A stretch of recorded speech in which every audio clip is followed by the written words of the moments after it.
नमस्कार दोस्तों, मैं आपका दोस्त आशीष शर्मा एक बार फिर से आशीष शर्मा क्लासेस में आपका बारंबार स्वागत करता हूं। इस बार इस वीडियो में मैं कक्षा 8 के लिए हिंदी मॉडल पेपर 3 अभ्यास के लिए कक्षा 8 हिंदी विषय संजीव डेश्वर को मॉडल पेपर जो है वो 3 लेकर मैं आपके सामने हाजिर हुआ हूँ।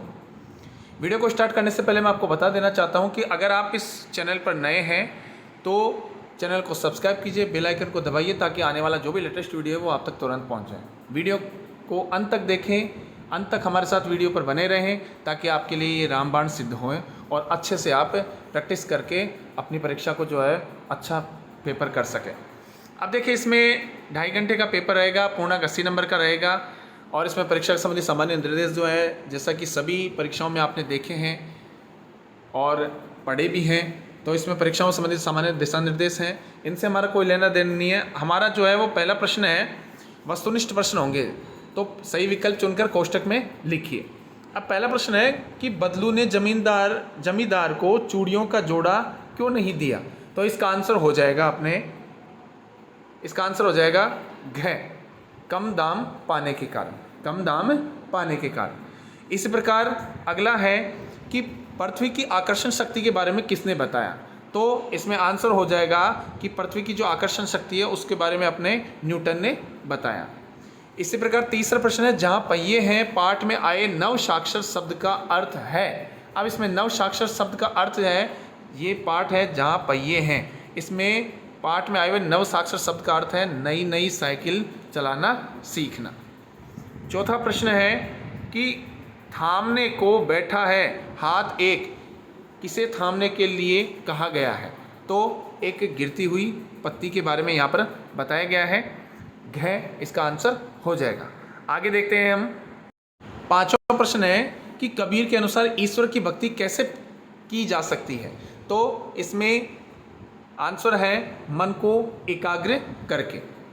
इसी प्रकार छठा प्रश्न है कि कृष्ण को भेंट करने के लिए सुदामा अपने साथ ले गए थे, जैसा कि आप टीवी सीरियल्स में भी देखते हैं, एक चावलों की पोटली थी उसको वो लेकर गए थे। सातवां प्रश्न है कि अधिकारी में उपसर्ग कौन सा है। अब ये अधिकारी शब्द है, इस अधिकारी शब्द में उपसर्ग कौन सा है। देखिए, जो शब्द के पूर्व में जुड़कर अर्थ में परिवर्तन कर देता है वो उपसर्ग होता है। अब अधिकारी में जो उपसर्ग है वो है अधि। क्या है? अधि। तो इसका आंसर हो जाएगा ख, जैसा कि आप जो है वो यहाँ पर भी देख पा रहे हैं। आठवां प्रश्न है कि लता सोती है, वाक्य उदाहरण है। अब वाक्य उदाहरण है अकर्मक क्रिया का। लता सोती है, क्या सोती है, इसमें कर्म नहीं है तो इसलिए यहाँ पर अकर्मक क्रिया आ जाएगा। नवा प्रश्न है, देखिए 8 प्रश्न ऑब्जेक्ट टाइप आएंगे, 9 से लेकर 14 प्रश्न जो है वो अति लघुतरात्मक प्रश्न आएंगे, जो आप देख पा रहे हैं। प्रत्येक प्रश्न जो है वो आपके 2 नंबर का रहेगा। प्रत्येक प्रश्न कितने नंबर का रहेगा? 2 नंबर का। तो इसमें हम देखते हैं कि बाज ने गुफा के अंदर क्या देखा, तो इसमें आंसर आ जाएगा बाज ने गुफा के अंदर चट्टानों के बीच से टपकता पानी, सीलन और अंधेरा देखा। 10वां प्रश्न है, लेखक की निगाहें रज्जों की कलाइयों पर क्यों ठिठक गई थी। अब इसमें आंसर है, इस मशीनी युग में रज्जों ने अपनी गोरी गोरी कलाइयों पर लाख की चूड़ियाँ पहन रखी थी। इसी प्रकार 11वां प्रश्न है कि पक्षी और बादलों के संदेश को पढ़ने में कौन सक्षम होते हैं, तो पक्षी और बादलों के संदेश पेड़ पौधे, सरोवर, पर्वत आदि पढ़ने में सक्षम होते हैं, क्योंकि ये प्रकृति के अंदर ही मौजूद होते हैं। 12वां प्रश्न है कि दीवानों की दृष्टि में भिखमंगे कौन है, तो दीवानों की दृष्टि में स्वार्थपूर्ण जीवन व्यतीत करने वाले भिखमंगे हैं। इसी प्रकार 13वां प्रश्न है कि निम्नलिखित मुहावरों का अर्थ बताकर वाक्य में प्रयोग कीजिए। अब मैं आपको पूर्व में बता चुका हूँ, ये प्रश्न जो है वो 2 नंबर का होगा, जैसा कि आप देख पा रहे हैं। ये 2 प्रश्न 2 नंबर का होगा, एक प्रश्न 1 नंबर का है। देखिए, इसमें आधा नंबर जो है वो अर्थ बताने का है, आधा नंबर जो है वो आपके वाक्य में प्रयोग करने का है। ठीक है, तो इसमें हम देखते हैं हक्का बक्का होना। इस मुहावरे का अर्थ है हैरान होना। इस मुहावरे का अर्थ क्या है? हैरान होना। वाक्य में प्रयोग किया है, महिलाओं को स्वतंत्रता से साइकिल चलाते देख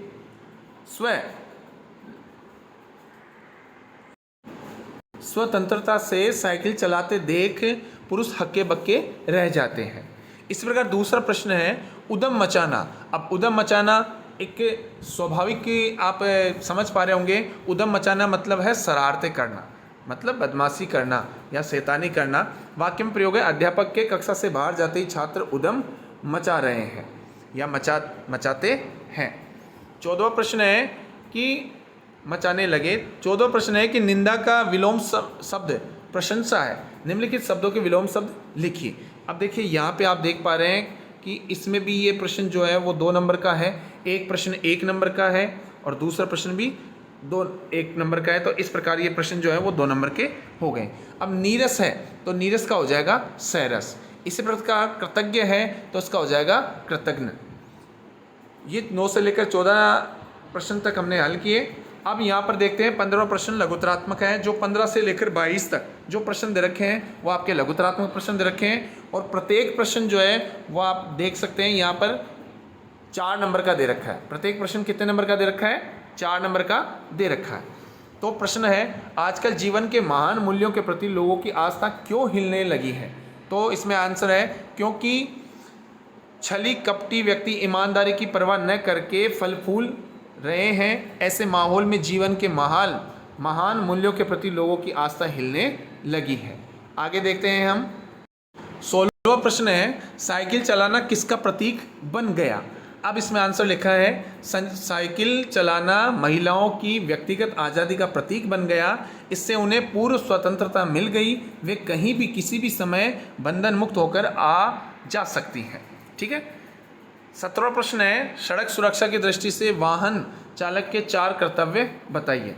देखिए मैं आपको फिर से बता रहा हूँ कि ये वीडियो अंत तक ज़रूर देखें। अंत तक देखेंगे तो आप लोगों को बहुत बेहतर तरीके से समझ में आएगा और ये वीडियो आपके कहीं ना कहीं एक जीवन औषधि समझ लीजिए उस रूप में ये सिद्ध होने वाला है। आप वीडियो के लिए हमारे साथ जो है वो अंत तक बने रहिए। 17वां प्रश्न है कि सड़क सुरक्षा की दृष्टि से वाहन चालक के 4 कर्तव्य बताइए। अब जैसा कि स्वाभाविक चीज़ है 4 कर्तव्य है। पहला है कि शराब पीकर या नशे में गाड़ी नहीं चलानी चाहिए। दूसरा है कि गाड़ी चलाते समय मोबाइल पर बातें नहीं करनी चाहिए। तीसरा है यातायात के चिन्हों का पूरा पालन करना चाहिए। चौथा है कि वाहन की गति सीमा पर नियंत्रण रखना चाहिए। 18वां प्रश्न देखिए कि है अस्वच्छता किस प्रकार देश के लिए नुकसान का कारण बनती है? तो इसमें आंसर लिखेंगे। देखिए अस्वच्छता, इस अस्वच्छता जो है स्वच्छता अभियान के बारे में आपको बता दूँ। स्वच्छता पर जो है वो भारत सरकार, राजस्थान सरकार तथा संपूर्ण भारत की जो भी सरकारें हैं वो स्वच्छता पर बहुत ज़्यादा जोर दे रही हैं। तो इसमें है यदि किसी देश का नागरिक स्वच्छता के अभाव में अस्वस्थ हो जाता है उसके स्वास्थ्य लाभ के लिए सरकार को उस पर धन खर्च करना पड़ता है। वह धन देश के विकास कार्यों की जगह उस पर खर्च हो जाता है। दूसरा है अस्वच्छता के कारण अस्वस्थ हुआ व्यक्ति जब अपने कार्य को करने में सक्षम नहीं होता है तो इससे देश के विकास को हानि भी पहुंचती है। 19वां प्रश्न देखते हैं। ये 4 नंबर का प्रश्न है, आपको बता देता हूं ये 4 नंबर का प्रश्न है और कह रहा है एक प्रश्न जो है वे 1 नंबर का है। इस प्रकार 4 प्रश्न आपके दे रखे हैं, 4 नंबर के हैं। कह रहा है निम्नलिखित विशेषण शब्दों का प्रयोग करते हुए वाक्य निर्माण कीजिए। अब पहला है वीर। देखिए वीर पुरुष सम्मान पाता है। अब यहाँ पर देखिए मैं आपको बता दूँ, यहाँ पर मैंने लिखा है ये जो वीर शब्द है ना, वीर शब्द ये एक गुणवाचक विशेषण है। अब विशेषण में भी आपको बता देता हूँ ये गुणवाचक विशेषण है। इसी प्रकार थोड़ी, तो चाय में थोड़ी चीनी डालो।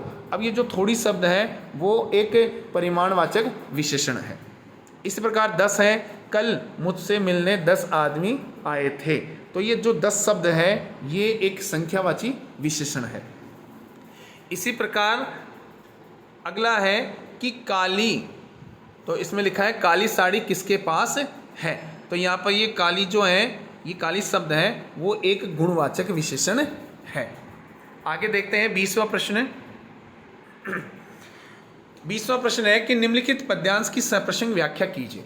अब देखिए पद्यांश दे रखा है मैया कब ही बैठे बढ़ेगी चोटी, कितनी बार मोही दूध पियत भई, अब अजऊ है छोटी, तू जो कहती बल्कि बेनी जो है लांबी मोटी, काडत गुहत न्यावत जे है नागिनी सी भूई लोटी। काचो दूध पियावत पची पची देती न माखन रोटी। सूर चिर जीवो दो भैया हरि हलधर की जोटी। तो इसका जो है वो सप्रसंग व्याख्या करना है। आपको बता दूं, पहले आपको क्या लिखना है, प्रसंग लिखना है। ठीक है, तो इस प्रसंग में हमने लिखा है यह पद सूरदास के पद। अब आपको देखिए, एक पाठ का नाम जो लिखने के बाद में आपको इस प्रकार जो है आपको जो चिन्ह होते हैं वो चिन्ह आपको यहाँ पर लगाने हैं। इससे आपको ये एग्जामिनर को ये याद रहेगा कि बच्चे ने जो है वो यहाँ पर पाठ का नाम भी लिखा है। तो यह पद सूरदास के पद शीर्षक पाठ से लिया गया है। इसके रचयिता महाकवि सूरदास हैं। श्री कृष्ण अपने बड़े भाई बलराम की लंबी चोटी देखकर माता यशोदा से बार बार पूछते हैं कि माँ मेरी चोटी कब बढ़ेगी। आगे देखते हैं, आगे है इसकी व्याख्या है। बालक श्री कृष्ण जब देखते हैं कि उनके सिर की चोटी छोटी है तो वे अपनी माता यशोदा से पूछते हैं कि हे माँ मेरी चोटी कब बढ़ेगी, मुझे कितना समय दूध पीते हुए हो गया है, फिर भी यह अभी भी छोटी सी बनी हुई है। तुम तो कहती थी कि दूध पीते रहने से यह बलराम भैया की चोटी की जगह लंबी और मोटी हो जाएगी। तुम यह भी कहती थी कि बार बार बाल मनाने गुथने से नहलाने से यह इतनी बड़ी हो जाएगी कि खुलने पर भी नागिन की तरह ज़मीन पर लौट जाएगी। तुम बार बार मुझे कच्चा दूध पिलाती रहती हो और खाने के लिए माखन और रोटी भी नहीं देती हो। सूरदास कहते हैं कि श्री कृष्ण की ऐसी बातें सुनकर माता यशोदा आशीर्वाद देती हुई कहती है कि भगवान करे कि तुम दोनों भाई लंबे समय तक जियो और तुम दोनों की जोड़ी बनी रहे। इस प्रकार ये माता यशोदा जो है वो आशीर्वाद दे रही हैं श्री कृष्ण और बलराम जी को। अब 21वां प्रश्न है कि निम्नलिखित शब्दों का उनके सामने दिए शब्दों में से उचित अर्थ का चयन कर मिलान कीजिए। अब देखिए, मैं आपको बता दूं, यहाँ पर ये एक 6 नंबर का जो है वो प्रश्न है, 6 नंबर का प्रश्न रहेगा। और यहाँ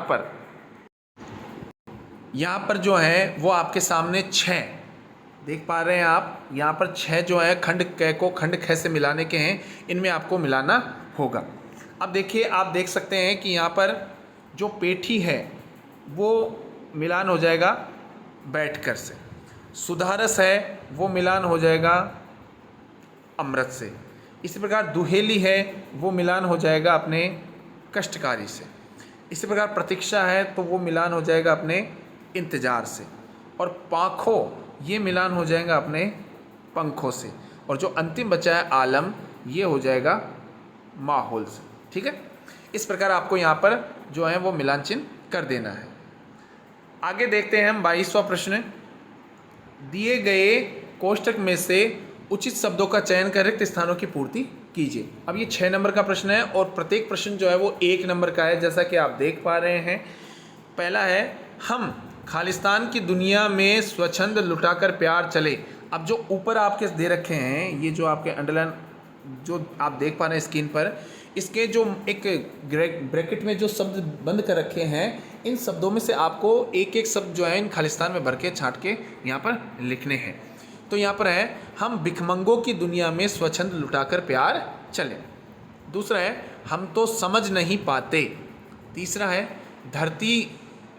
झरती हुई पत्ती को थामने बैठा हाथ है। घ है, मनुष्यों को दूसरों से मधुरता से व्यवहार करना चाहिए। अणखाली है, धोती फटी सी लटी दुपट्टी। इस प्रकार च है, दिन प्रति हानि होती गोरस की। आगे देखते हैं हम 23वां प्रश्न है, निम्नलिखित गद्यांश को ध्यानपूर्वक पढ़कर दिए गए प्रश्नों के उत्तर दीजिए। अब आपको ये चीज़ ध्यान में रखनी है कि ये जो प्रश्न है वो 8 नंबर का है। ठीक है, ये प्रश्न कितने नंबर का है? 8 नंबर का। अब देखिए, आपके सामने 4 प्रश्न दे रखे हैं नीचे, जो आपको मैंने एरो लगाकर, तीर का निशान लगाकर बताया है। प्रत्येक प्रश्न जो है वो आपके 2 नंबर का है। प्रत्येक प्रश्न कितने नंबर का है? 2 नंबर का। तो यहाँ पर देखते हैं, मैंने जान लिया कि आकाश में कुछ नहीं रखा, केवल ढेर सारी रोशनी के सिवा वहाँ कुछ भी नहीं। शरीर को संभालने के लिए कोई स्थान नहीं, कोई सहारा नहीं, फिर भी पक्षी किस बूते पर इतनी डींगे हाँकते हैं, किस लिए धरती के प्राणियों को इतना छोटा समझते हैं। अब मैं धोखा नहीं खाऊंगा, मैंने आकाश देख लिया और खूब देख लिया। बाज तो बड़ी बड़ी बातें बताता था, आकाश के गुण गाते थकता नहीं था, उसी की बातों में आकर मैं आकाश में कूदा था, ईश्वर भला करे मरते मरते बच गया। अब पहला प्रश्न है कि सांप पक्षियों को मूर्ख क्यों कहता है?